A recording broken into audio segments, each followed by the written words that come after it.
इतनी रात गए कहाँ से आ रहा है? हम सब परेशान हो रहे थे कि शाम से तू किधर है। बापू की यह पूछताछ किसना को अखर गई। तुमसे चुप सोया भी नहीं जाता है। अरे जरा मुझे भी सुकून से अपने हिसाब से जीने दो। किसना की तलखी देख बाबू समझ गए कि उनका बेटा जरूर कोई तीर मार कर आया है। चलो इस निकट्टू ने आज कुछ तो किया, यह सोचते हुए बापू नींद के आगोश में गुम हो गए। कमरे में कमली अधनींदी से लेटी हुई थी। आहट सुनकर वह उठ बैठी। देखा कि किसना ने कुछ नोट निकाले उन्हें अलमारी में रखने लगा। कमली की आंखें खुशी से चमक उठी। उसे लगा कि 2 महीने ईंट भट्टे पर काम करने की तनख्वाह आखिरकार किसना को मिल ही गई। कमली को पल भर में ज़रूरतों की झिलमिल करती लंबी फैरियत पूरी होती दिखने लगी। लगता है कि रज्जाक मियाँ ने आखिरकार तुम्हारी पूरी तनख्वाह दे ही दी। मैं तो सोच रही थी कि हर बार की तरह इस बार भी आजकल 6 महीने में आधी ही तनख्वाह देगा। कमली ने चहकते हुए पूछा, अरे मैं क्यों देने लगा? इतना ही सीधा होता तो हमारा खून क्यों पीता? किसना ने घाट पर परसते हुए कहा। कमली ने देखा कि किसना पसीने से भीगा हाँफ रहा था। बेचारा दिन भर मजदूरी और काम की तलाश में भटकता दौड़ता रहता है। कमली ने सोचा कोई और दिन होता तो कमली भी किसना को काट खाने को ही दौड़ती थी। कुछ कमा कर लाए हो, नहीं तो घर कैसे चलेगा? पर आज तो अलमारी में रखे नोट उसके दिल में हलचल मचा रहे थे। कमली गुनगुनाती हुई एक लोटा पानी लेकर आई। लो पानी पी लो, लग रहा है कि तुम बहुत थक गए हो। क्या हुआ, तुम्हारी छाती धोकनी सी चल रही है? अरे रज्जाक भाई ने पैसा नहीं दिया तो फिर किसने दिया पैसा? कमली ने लाड जताते हुए पूछा। जब से आया हूँ पहले बापू ने, फिर तूने मेरा दिमाग चाट कर रख दिया है। क्या कुछ देर शांति नहीं मिल सकती है मुझे?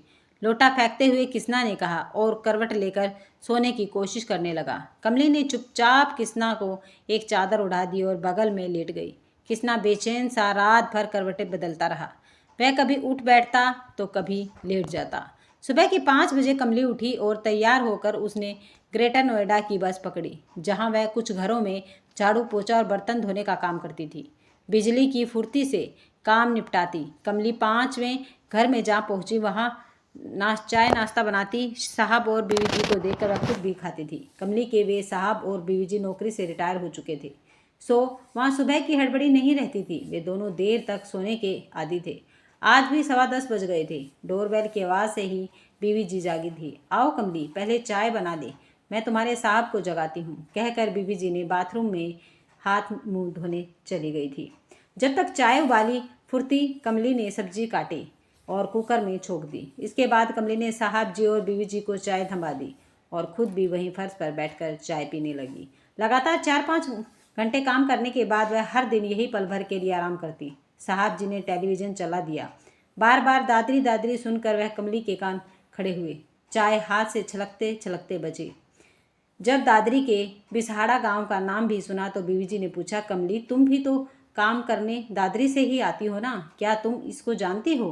रात एक भीड़ ने इनकी हत्या कर दी। मारे गए आदमी के फोटो को दिखाते हुए बीवी जी ने पूछा, हाय हम तो इनके पीछे वाली बस्ती में ही रहते हैं, इन्हें किसने मारा? कमली एकदम से चिल्लाई। अब कमली के हलक से चाय नहीं उतर रही थी। वह गुमसुम सी वहीं खड़ी हो गई। बीवी जी आज मुझे जल्दी जाने दो, मैंने सब्जी बना दी है, रोटी आप बना लेना। कहते हुए कमली घर लौटने को बेचैन हो उठी। जैसे जैसे कमली अपनी बस्ती के पास पहुंची तो देखा कि वहां जमघट लगा हुआ था। टेलीविज़न पर रिपोर्ट दिखाने वाली पुलिस और भी न जाने कौन कौन से लोग दिख रहे थे। आज तक इस जगह कोई नेता तक नहीं पहुंचा था, वहीं आज पूरी भीड़ लगी हुई थी। कमली की आंखों के सामने बार बार मरने वाले का चेहरा आ रहा था। माहौल की गर्मी से डरती झुलसती कमली अपनी झोपड़ी तक पहुंची, पर पता नहीं क्यों अंदर का माहौल बड़ा ही ठंडा सा था। किसना उसे देखते ही खुश हो गया। वह बोला, अरे वाह, अच्छा हुआ जो तू जल्दी आ गई। मैं चिकन लाया हूँ, झट से पका दे, मुझे तो बड़े जोरों से भूख लगी है। मैंने मसाला पीस रखा है। कमली नाक और मुंह पर कपड़ा बांधकर चिकन बनाने में जुट गई। शुद्ध शाकाहारी कमली अभी भी हाथ से चिकन छू नहीं पाती थी, सो चमचे की मदद से उठाकर पकाने में जुट गई। उफ, आज तो मेरा उपवास हो गया, कमली ने सोचा, क्योंकि जिस दिन मांस पकता है उस दिन वह खाना नहीं खा पाती, पर पति और ससुर की खुशी के लिए वह बना जरूर देती है। अरे तुमने कुछ सुना क्या? कल किसकी हत्या हो गई थी बस्ती में? टेलीविज़न पर देखकर मैं 5 नंबर वाली के यहाँ से काम छोड़कर दौड़ी चली आई थी। कमली बार बार पूछ रही थी, पर मानो किसना के कान पर जूं नहीं रेंग रही थी। तभी बाहर से ससुर जी भी झोपड़ी में आ गए। उनके चेहरे की हालत बाहर के मौसम से बड़ी मेल खा रही थी। दोनों बाप बेटे आपस में खुसर पुसर करने लगे। कमली अपने काम में लगी रही। मांस की बदबू बर्दाश्त के बाहर थी। फिर भी कमली ने चिकन बनाया, फिर चावल भी बना दिए। अब कमली को उबकाई आ रही थी। पिछवाड़े में जाकर वह टाट की आड़ में हथेलियों को रगड़ रगड़ कर धोने लगी। फिर नहाई भी। नहाने के बाद उसका मन थोड़ा ठीक लग रहा था। बाप बेटे दोनों खाने पर टूटे पड़े थे। उसे दया आ गई कि हाथ हमेशा तंग रहने के चलते कहाँ इन्हें मांस नसीब होता है। जल्दी वह तो कल रात किसना पैसे लाया तो निकल गई, पर बाहर तो उससे भी ज़्यादा बदबू फैली हुई थी। आबो हवा में फैली ताज़ा मौत की बदबू, अफवाहों की बदबू, उस प्रतिबंधित मांस के जिक्र की बदबू, सबसे बढ़कर अपने द्वारा अपनों को दिए गए दर्द की बदबू, उस ताज़ा बेवा के बिखरने की बदबू, रिश्तों के सड़ने की बदबू। यह सोचकर कमली का सिर घूमने लगा। काफ़ी देर से रोकी गई उबकाई निकल ही गई। हार कर उसे घर में फिर वापस आना ही पड़ा। बाप बेटे दोनों आज खुश दिख रहे थे। मेरे बार बार पूछने पर भी तुमने क्यों नहीं बताया कि कल रात हुआ क्या था? कमली ने नाक पर आंचल रखते हुए पूछा। अरे, जो जैसा करेगा वैसा भरेगा ही, इसमें बताने वाली कौन सी बात है? हमें वैसे भी चुप रहने को कहा गया है, किसना ने कहा। उबकाई आने के बाद कमली का जी मिचलना भले ठीक हो गया हो, पर भड़ास अभी बाकी थी। वह जो मैंने अभी पकाया था क्या मांस नहीं था? कमली ने पूछा। अगर जीव हत्या की बात करती हो तो सिर्फ वही जीव होता है जो दूसरों के घर में पकता है। तुम्हारे घर जो पका था वह क्या था? फिर मैं तो शुद्ध शाकाहारी घर से हूँ।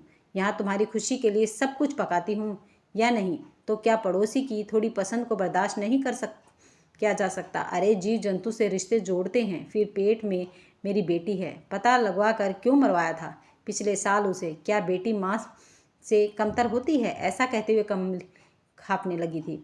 उसे कल रात के रुपए याद आ गए। अलमारी खोली तो सामने ही दिख गए। ऐसा लगा जैसे उसने फिर से मांस देख लिया हो। वह रसोई से चिकन वाला चमचा उठा लाई और उसी से नोटों को ठेलते हुए घर के बाहर निकलने लगी। पागल हो गई हो क्या? पैसे को फेंक क्यों रही हो?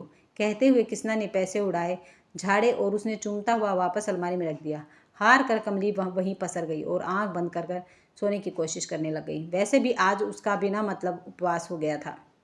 उबकाई आने के बाद अंतड़िया अब मरोड़ मार रही थी। कमली की आधी रात को आंख खुली सड़क से छन कर आ रही रोशनी में उसे अध खुली अलमारी में झांकते नोटों की तरफ नजर पड़ी, लेकिन वहाँ नोट कहाँ थे? वहाँ तो किसी के जले हुए मांस के टुकड़े पड़े थे। उसकी बदबू से फिर मन बेचैन हो गया। वह कोने में रखे चिकन पकाने वाले चमचे को फिर से उठा लाई और अलमारी से पैसे गिराने लगी। खटखट की आवाज़ से कृष्णा की नींद खुल गई, पर अब की बार वह चिल्लाया नहीं। धीरे से नोटों को फिर से उठाकर चारपाई के नीचे रखे टीन के डिब्बे में सहेज दिया। कृष्णा उकड़ू बैठकर कमली को देखने लगा। वह दिन भर में कैसी बीमार सी हो गई थी। कमली उसे ही घूरे जा रही थी। उसकी आंखों में तैरते सवालों के सैलाब में वह खुद को डूबता सा महसूस कर रहा था। मुझे ऐसे ना देखो कमली। 2 दिन पहले तारिक भाई ने मुझे और कुछ और लोगों को अपने घर बुलाया था और हमें ये पैसे दिए थे। वह बोला था कि चाचा को मारने के बाद और पैसे मिलेंगे। घर में फूटी कोड़ी नहीं थी।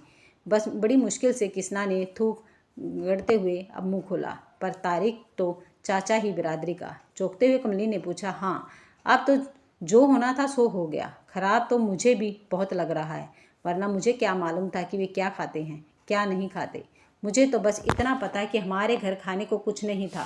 पैरों के अंगूठे से जमीन कुरेदता कृष्णा बोला। मैं इतने घरों में काम करती हूँ, मैंने कभी उनकी चीज़ों की तरफ आंख उठाकर नहीं देखा। और तूने चंद रुपयों के लिए किसी की जान ले ली। कल मैं कितना खुश हो रही थी कि मेरा मर्द पैसे कमा कर लाया है।